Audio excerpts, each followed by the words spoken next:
Hello, welcome to your lead space on growth mindset. My name is Lorena and I'll be hosting this lead space for you. And we'll be discussing the category of solution oriented inside of Isaac's leadership development model. And just to introduce a bit about myself, I'm Brazilian. I have worked for Isaac during 7 years. I served the organization from the local level until the global level.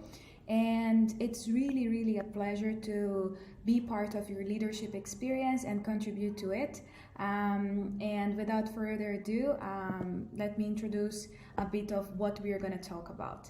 So as I said, Isaac has a leadership development model, and every lead space has to follow one of the leadership qualities that we develop in young people. And the one we are going to be discussing is solution oriented, which has a lot to do with the current moment we are living in the world, and it's one of the leadership qualities that I'm sure you are going to develop the most during this experience. And going to the definition, it has the definition says that a young person that goes through an Isaac experience, especially the one you are going through, an exchange, while the experience happens, the person develop more the solution orientation, which is this capacity to adapt and show resilience in the face of challenges and to transmit positivity to move forward throughout uncertainty, which is mostly what we are living now. And you're gonna live it in many degrees and levels during your experience, maybe with a project, maybe with your adaptation in a new country. So it can show up in many different ways. And your ability to take risks when it's needed to challenge the status quo and to produce a new output for your life. So that's the ability we're gonna be covering today. And I decided to bring a theory to be able to support the discussion we are going to have. Mainly I'm going to be speaking, but I'm sure you're going to be taking notes and learning from it. And I think that one theory that is very suitable with solution orientation is actually the growth mindset theory. And it's portrayed in a book called Mindset from the researcher and psychologist Carol Dweck. And the professor Dweck, she's a Stanford professor, and she wrote this book talking about two different types of mindsets: the fixed mindset and the growth mindset. And it can seem overly simplistic when we divide mindsets in just two categories, but she's making a generous statement about what it can mean and how it can influence the way you interact with the world. And it's very important to understand this because a lot of the things we produce in the world itself, they are before they become reality, they are a thought. And we can control our thoughts and we can control the way we think, therefore we can control the way we interact with the environment, right? And to understand these two abilities, she was mainly studying kids and the relationship with their parents, professors, and some experiments around their grades and around their progress. And they realized that when they working with the kids, that parents that were encouraging their studies and their achievements throughout the journey, not only when they get an A+, these kids are being more successful in this kind of assessment, which meant that they had a better or more growth mindset. And while the kids that were just encouraged when they get high grades or some kind of sort of accomplishment, they were more fixed mindset. And why did that happen? Because when you encourage someone while they are learning, this becomes a process of continuous improvement, and they do that as part of the process and not only for the recognition. But let's explore more that. So when I talk about this and I give you this brief explanation what can mean fixed mindset or growth mindset, in which category do you fall under? And this is very tricky because most of us, we will have a very positive assessment about ourselves as well, and we will say that we are ready for challenge, we are ready when we are very resilient and we can do whatever. Of course, we are challenging ourselves, we are going on an exchange experience and improving our skills for our workplace and for our personal lives. But well, this is a scale, so you can have this growth mindset in one category of your life, which might be your professional career, but in some other areas of your life you will need to improve this growth mindset. So for example, you can say that you are always willing to learn when it comes to your professional career, but when it comes to your health and nutrition, or getting into a new sport or going to the gym, this is something you are not very much willing to do. So this happens a lot with a lot of people, that they challenge themselves a lot in one area of their lives, while in other areas of their lives they remain fixed mindset. So you need to see it in a holistic perspective, where you are at in different areas of your life. So again, you might be a growth mindset kind of person when it comes to your personal relationships, but not regarding other areas. So moving on, when it comes to the definition itself, it's very important here to put it again in a scale. So how this different kind of mindset they deal with different situations. So first of all, the abilities. So there is this group of people where we are calling here fixed mindset, where they believe that we are born gifted. We have our talents, and we have no saying about improving this, because we are born with a certain amount of intelligence. So, and then in the other side of the spectrum, we have the growth mindset people, where they believe that they can acquire new abilities through practice. So sometimes you see this very talented pianist or a sportsman, and you say, oh my god, this is a talented person, this person was born like this. But behind and that performance, there is a lot of training and effort and a lot of practice actually to make that happen. So this is a false idea in our heads, that this kind of people, they are born like this. Maybe there is a small percentage that is we can say that is like from genetic side, but the biological side plays only one piece of the puzzle into making this person a success. The biggest part is indeed in the side of the practice. And how these two kind of people deal with failure. So in one side of the spectrum, the fixed mindset people, they really shy away from what they want, and they give up generally, and they just try one time and they don't go, like they don't persist when it comes to failure. From the other hand, the growth mindset people, they see failure as a precursor of success. So all the people who have ever achieved success, they have failed before.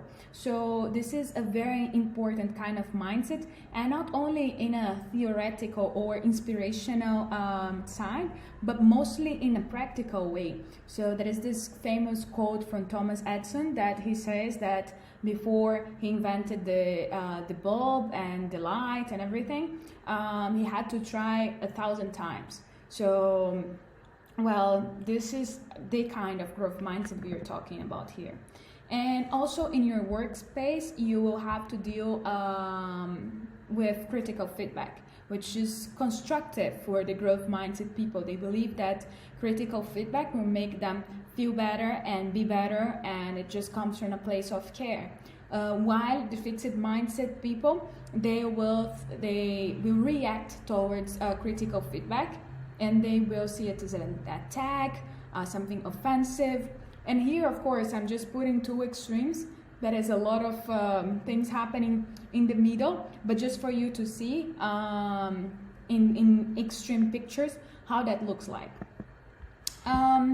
Other category would be effort, and the people who have a fixed mindset, they will not put a lot of effort in the tasks that they are doing. Not saying that these people are lazy, but they would be willing to do something that it's easy for them to do it. They will not, in their workplace, they will not seek for challenge. They will not be the ones asking for more tasks, asking for an extra job, asking for an extra challenge. That wouldn't be the kind of personality trait that they will have.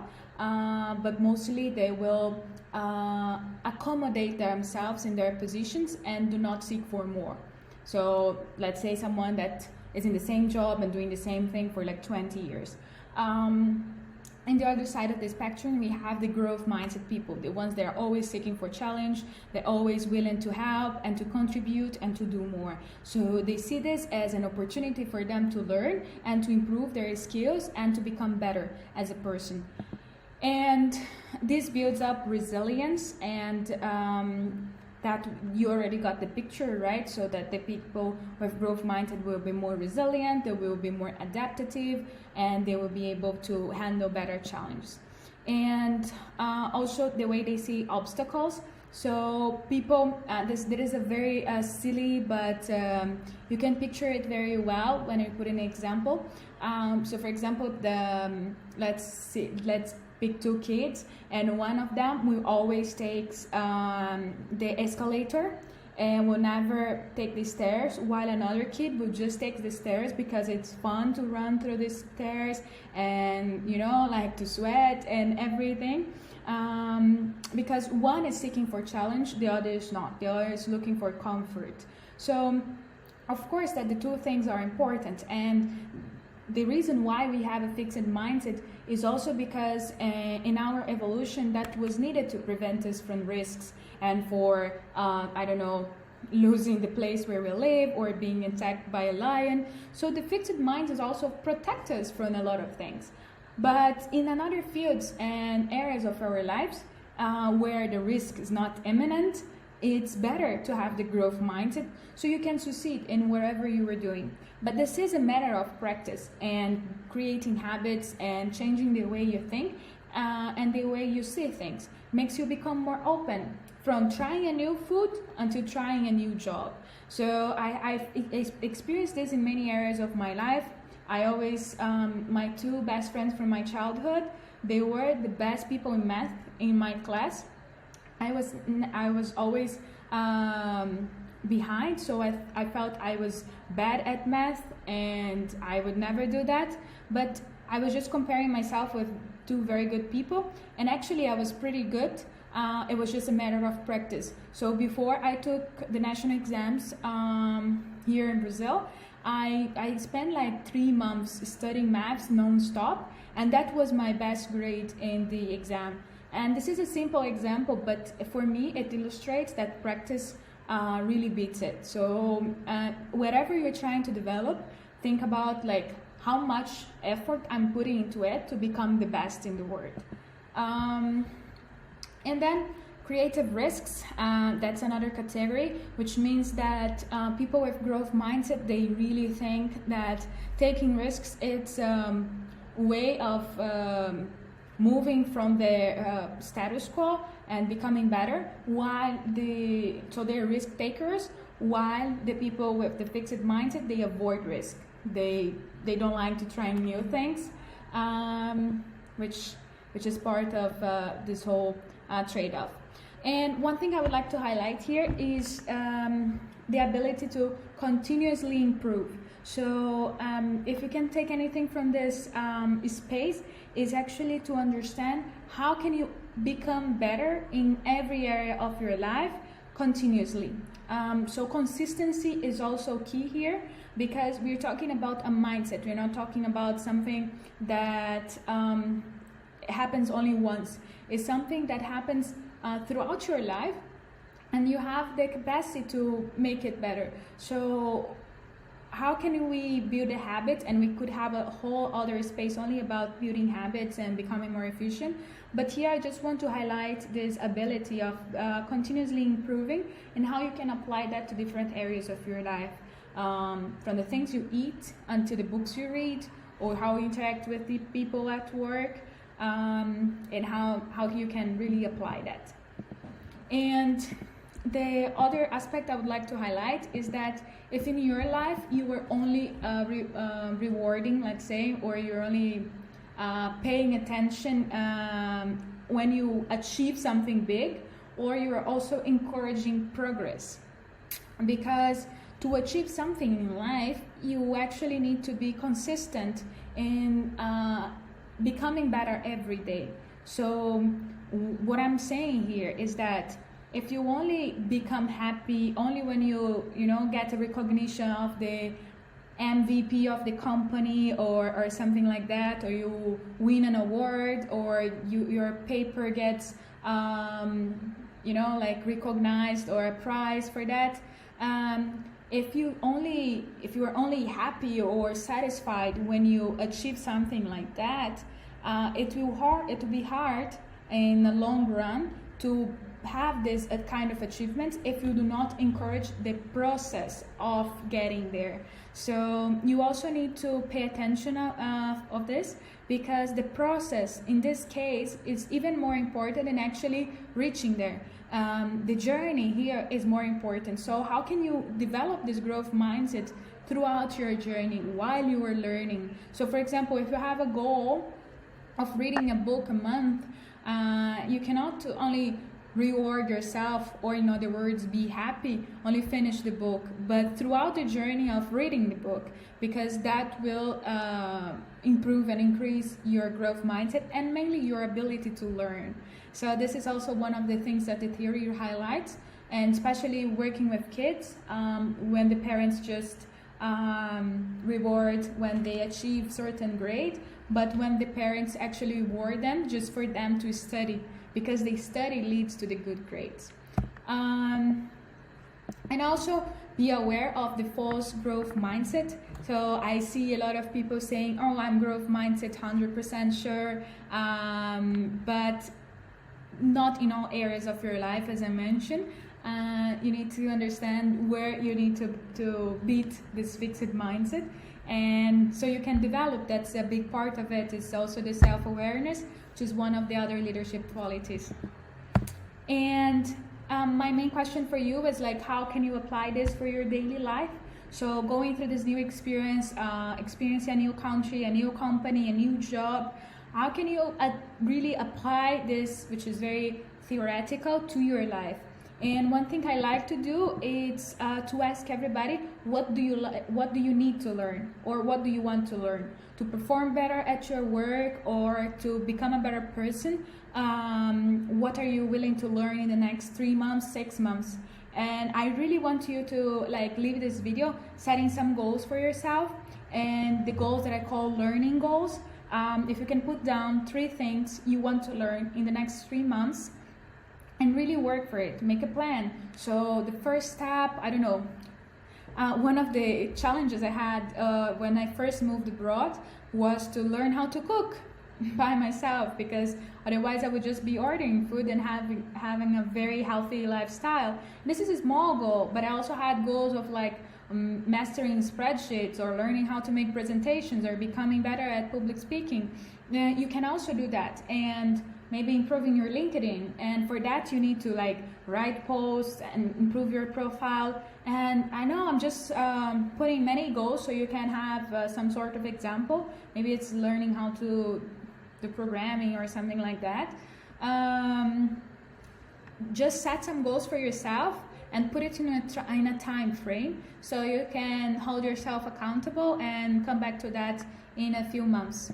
And just to tell you, change is hard, and we have resistance to change as human beings. So I'm bringing you the Elizabeth Kubler-Ross change curve, where she says that first we go through a stage of denial, then frustration, depression, experiment, decision, until we are able to integrate the change. So this is a whole another theory. I won't go through it, but just to illustrate that change won't come easy, and even though you set these goals, you need to continuously improve, so then you can reach what we are talking about here. So, and just to bring you the last concepts of the book that I find super useful, is that when someone says I didn't achieve the goal, just present to them the most beautiful word in the English dictionary, which is yet. That gives space for change and growth. And you can say that from now on, I didn't achieve my goal yet because I'm in a space of growth, I'm in a space of learning, and I wish you to become the best learner you can be, and to really learn how to learn in this sense, and become a growth-minded person that is willing to take challenges, that is willing to take risks when it needed, and to really become this person that transmits positivity throughout uncertain times. That's exactly what we need in terms of leadership. And thanks for having me. And I hope this was useful for you. If you have any questions, just please reach out.